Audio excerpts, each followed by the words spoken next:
Good morning.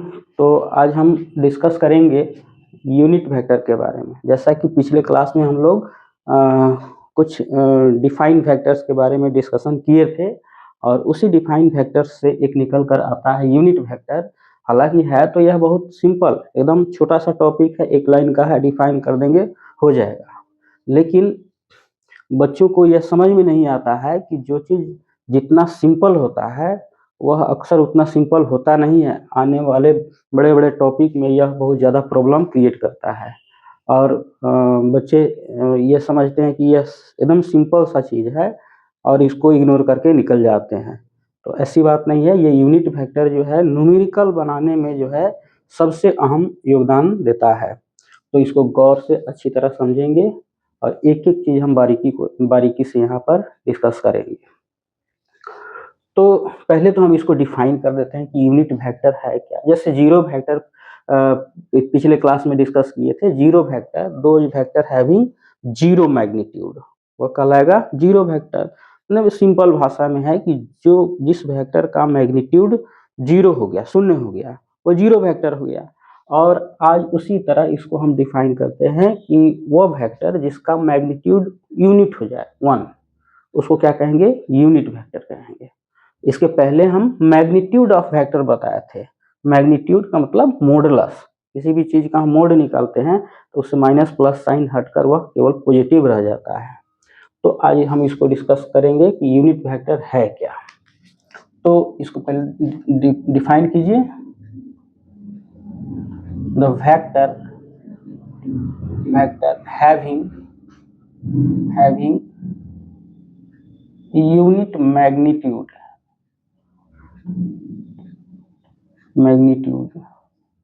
called unit vector.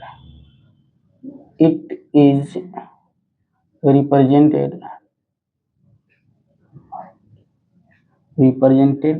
by I, J,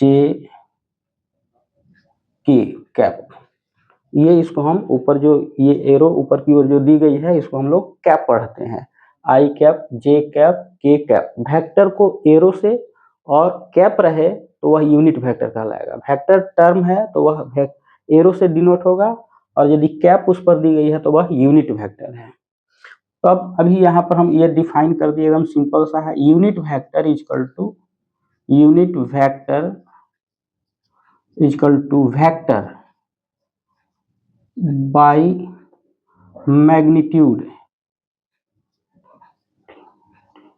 magnitude of vector. ठीक है, ये word के फॉर्म में फॉर्मूला हो गया। Simply unit vector I J K है, लेकिन हम यदि यूनिट वेक्टर के लिए एन यूनिट वेक्टर लिखें जनरल फॉर्म में, एन यूनिट वेक्टर, तो N vector by magnitude of N. Magnitude of N क्या होगा? एन होगा। एन वेक्टर बाई ये क्या हो गया? एन हो गया। सिंपल वे में हो गया। एग्जाम में यदि आता है 1 मार्क्स में या 2 मार्क्स में, इतना लिख दिए, काम चल गया। लेकिन इतना लिखने के बाद हमको यहाँ समझना है कि यह यूनिट वेक्टर आखिर है क्या। चलिए, तो जनरली जो बच्चे 10th क्लास पढ़ के आते हैं उनको ये मालूम रहता है कोऑर्डिनेट ज्योमेट्री। कोऑर्डिनेट ज्योमेट्री में हम लोग देखते क्या है कि ये एक्स एक्सिस, ये वाई एक्सिस, या इसको वाई एक्स एक्सिस कहिए, इसको वाई एक्सिस कहिए। प्लेन में रहेगा तो ये Y dash X dash plane coordinate को शो कर रहा है। एक्स वाई एक्सिस से प्लेन बनता है। यदि वाई एक्सिस वर्टिकल लाइन हो तो एक्स जेड एक्सिस से प्लेन बनता है। फिलहाल हम अभी समझना है, क्योंकि हम समझने का प्रयास कर रहे हैं और समझाने का प्रयास कर रहे हैं, अच्छी तरह समझ में आए, इसीलिए पहले हम प्लेन कोऑर्डिनेट लिए हैं, 2 डायमेंशनल कोऑर्डिनेट लिए हैं। 3 डायमेंशनल कोऑर्डिनेट में इसको यदि हम बता देते हैं, क्लियर वे में समझ में आ जाता है, तो उसको समझाने की जरूरत नहीं है, वो अपने आप क्लियर हो जाएगा।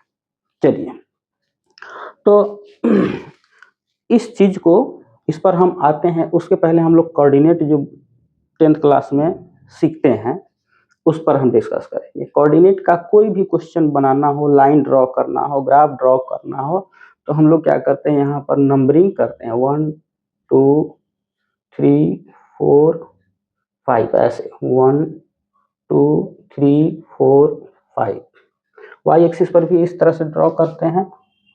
यहाँ 1 हो गया, 2 हो गया, 3 हो गया, 4 5 -1 -2 -3 -4 -5 -1 -2 -3 -4 -5 ये हुआ।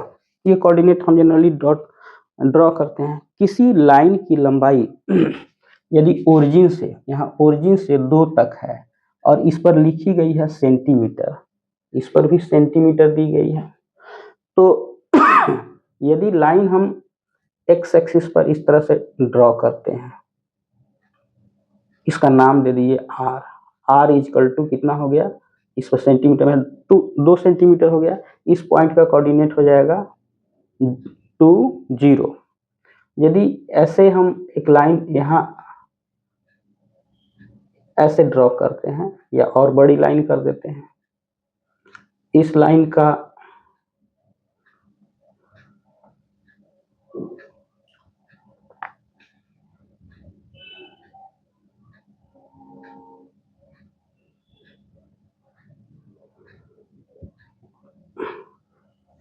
इसको ऐसे कीजिए, ये मान लीजिए कि आर वेक्टर है और ये आर वेक्टर यहाँ तक ड्रॉ कर देते हैं, यहाँ नहीं यहाँ तक, ये आर वेक्टर है। समझिए इसको, ये 2 लाइन हम ड्रॉ किए, एक लाइन 0 से 5 तक है और इस लाइन का नाम हम दे दिए हैं आर वेक्टर। एक लाइन और भी है यहाँ 0 से इस पॉइंट तक है, इसका भी नाम हम आर वेक्टर दिए हैं। स्केल से यदि हम दोनों की लंबाई को मेजर करें तो 5 सेंटीमीटर होता है। यहाँ पर ये 5 सेंटीमीटर है और इस लाइन की लंबाई को हम मेजर करेंगे तो 5 सेंटीमीटर है। इस लाइन को तो हम बोल रहे हैं, ये आर जो है नीचे, ये या 0 से 5 तक है, 5 सेंटीमीटर हो गया, तो 5 centimetre, R equal to 5 centimetre, यहाँ भी आर इजकल टू 5 सेंटीमीटर है। तो आर वेक्टर, क्योंकि हम लोग पहले से यह जानते हैं कि कोई भी वेक्टर क्वांटिटी है तो उसमें डायरेक्शन भी होगा और मैग्नीट्यूड भी होगा, तो ये आर वेक्टर है, ये भी आर वेक्टर है, ये दोनों वेक्टर राशि है। अब यहाँ तो हम इसको देखकर हम बोल सकते हैं कि r equal to 5 along X axis, X axis में ये है, इसका मैग्नीट्यूड 5 है। ये r जो है ये किस डायरेक्शन में है, प्लेन में है, सीधे यहाँ पर डायरेक्शन का पता नहीं चल रहा है, यानी इस दोनों के वैल्यू को लिखने के बाद डायरेक्शन का पता नहीं चल रहा है।